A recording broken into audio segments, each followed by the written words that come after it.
I'd like to introduce my brother-in-law, Bill Ritch Jr. Bill, I first met as a cadet at West Point. He was a class behind me, class of 1965.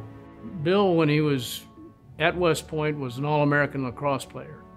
He was commissioned infantry in 1965, won Airborne Ranger, and was assigned to the 1st Battalion, 26th Infantry.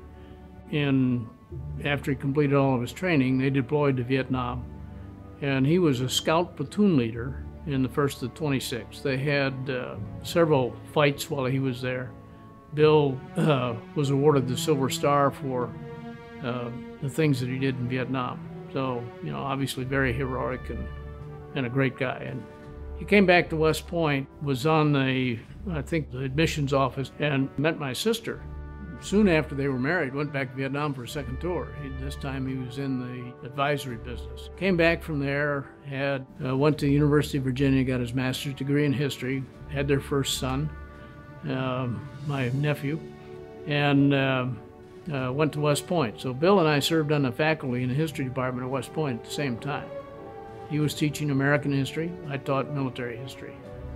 We left at the same time. He had his youngest son was born at West Point just 10 days before my youngest son was born. So, you know, we had this kind of relationship in the families. Bill was assigned to Germany, took his family over there, but they were in the 1st Infantry Division Forward and the 1st Battalion, 26th Infantry, his Vietnam unit. He left there, came back to West Point. By the time he got back there, of course, there were women at West Point. So on his second tour, he was the founder of the West Point Women's Lacrosse Club, which is now a full-fledged NCAA lacrosse team. He left there and went to California to the National Training Center, spent a little while, then went to University of California, Davis, ROTC, where he served for 3 years until he retired at 20 years as a major. Proud of Bill's accomplishments. He did a great job while he was a soldier.